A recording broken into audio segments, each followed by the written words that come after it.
All right, we have 1 week left of the spring season of movie watching. This began back on Friday, the 29th of March, with the viewing of The Terror at Red Wolf Inn, 1972.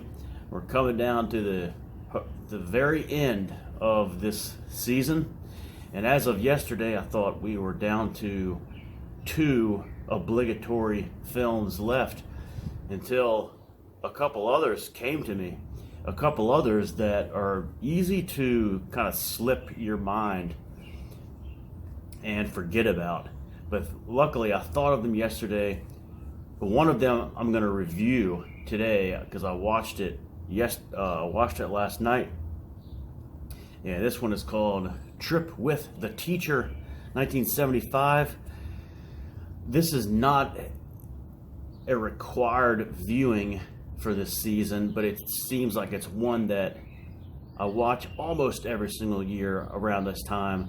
And because of the very sunny atmosphere of the film, it's a very nice film to settle in and watch on a sunny, late spring afternoon, as was yesterday. So this one is written, directed, produced by Earl Barton, who is still with us, by the way. He turns 95 in July. Eric Barton, this is the only thing that he wrote, the only thing that he directed. I think he produced maybe 3 other things. He acted a little bit. Not a known guy at all. Trip with the Teacher, 1975. It also goes by the VHS release title was Deadly Field Trip. I didn't know that. And then an American promotional title was Kiss ... the Teacher Goodbye.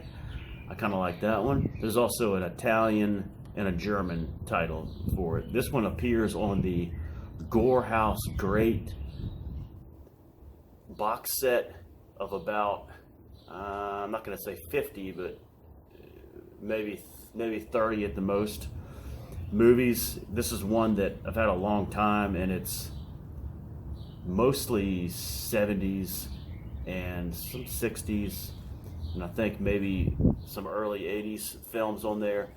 Not many that I love. There's maybe like only 2 or 3 that I've watched multiple times. So it's not great, but it's a lot of things put out by the Crown International Pictures, which is a nice low budget picture company, which is now, they went bankrupt. So Trip with a Teacher is an exploitation film, and that makes it a rare one in my personal entry of movie watching. Don't really go for the exploitation films, but this is one of them that I like. It's about a bus of 4 high school, we assume high school girls, with a teacher, a female teacher, and a bus driver. We think that the teacher is like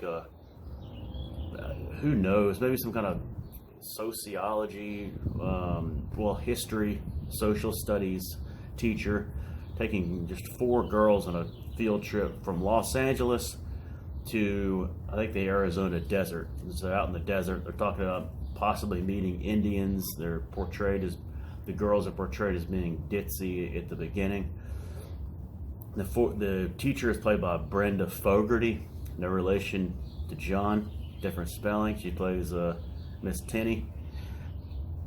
And the 4 girls are played by Dinah Ousley, who plays Bobby, and Susan Russell, who plays Pam, and then Casey Worthington is the blonde. She plays Julie, and Jill Voight plays Tina, daughter of John Voight. I think she only has 3 film credits.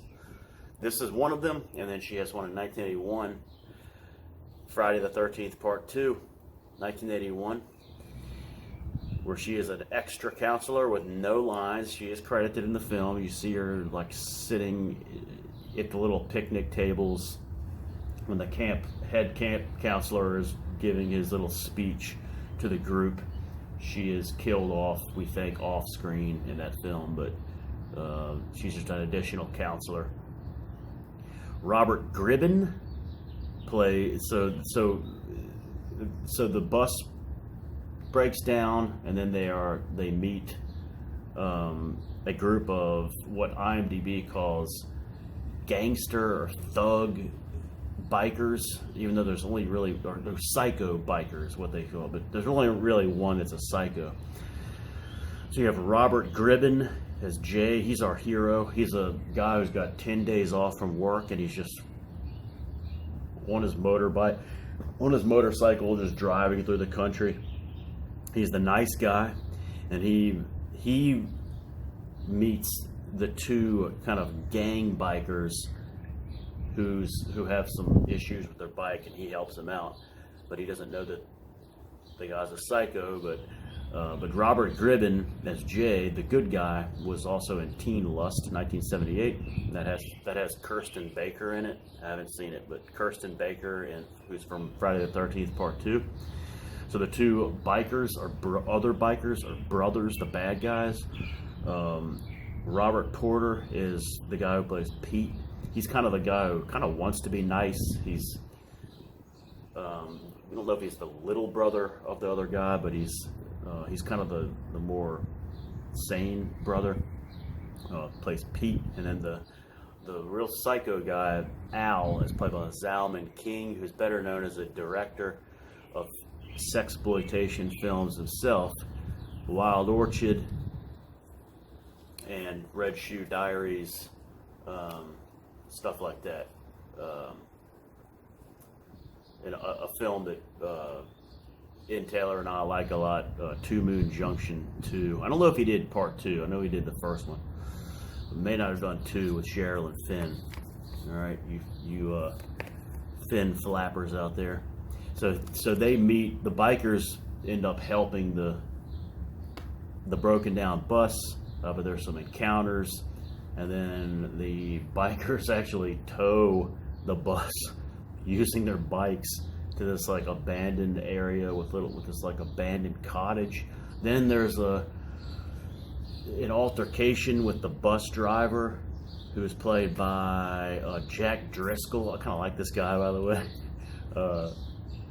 But before that, they all are at a gas station, and the gas attendant is played by Ed Cross, who's maybe my favorite actor in the film, because the guy's hilarious as the gas station, the old gas station attendant who spills gas on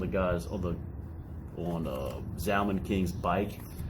And we don't know if he did it intentionally, but he's all, after he spills it, he's like, "Oh, maybe that'll clean up your crummy old bike. You guys sure seem to be in a hurry. People ain't going nowhere." The guy's great, but he ends up getting killed by Zalman King, and that's when they drive off and find the bus broken down and tow the bus to this abandoned place with the cottage. There's a altercation with the bus driver. They kill the bus driver, and that's when kind of all hell breaks loose. They take the girls hostage, and the guy, the good biker, Jay, because they're witnesses. Jay's got this all figured out, and we go from there. And then you have some of the little sexploitation stuff in there. You have some chase scenes, and your great ending. All right. So this was made on $11,000, guys. A shoestring budget, if there ever was one. The cast itself was driven out to the desert using the bus in the film. Okay, the actresses did their own makeup, did their own hair. They used available lighting, just sun lighting. I talked about it's a sunny atmosphere film, so they didn't use any lighting aside from like natural solar lighting. Okay, like I said, put out by Crown International Picture. Earl Barton, the director, had to borrow money to finish the film from his family. and Crown International, which did some other good films, Crater Lake Monster, one of my favorite horror fest films, Horror High, 1973. This one clocks in at 95 minutes. Seems a little longer than it needs to be. This thing should be more like in the 80-minute or even less time. It should not be 95 minutes, but I don't know. I don't think it drags too much. Some of the scenes inside the cottages drag a little bit. Salman King carries those scenes and carries a lot of this film with his maniacal face and his laughing and snickering. He's really good. He's more known as a director, not much in the acting department, but in this he really shines. I like those weird shades that he wears, and you just get a look at his mentality, like at the beginning, the way he just kind of stares and and the way he interacts at first with the girls, and this guy's really good in the film, so he's worth the watch. Just Salman King alone. Passed away in 2012. Rest in peace. But this is a I mentioned it's a sexploitation film, but it's a minor entry in that genre. So fans who are looking to see something like Last House on the Left or I Spit on Your Grave, go to those instead, or go elsewhere. This is a more tame sexploitation film. There's a little bit of full frontal. There's rapey stuff, but it's not graphic at all. The violence is not graphic at all. The deaths are not or campy. So it's more, for my taste, it's better. So I kind of like that style a little bit better. That's probably why I don't like the sexploitation. I saw Last House on the Left on I Spit on My Grave, both, and don't like them. Just not my thing. But this one is a fun watch. It is some cinematic sleaze, if there ever was cinematic sleaze, and it's probably my favorite one on the Gorehouse Greats box set. So check it out. It's free.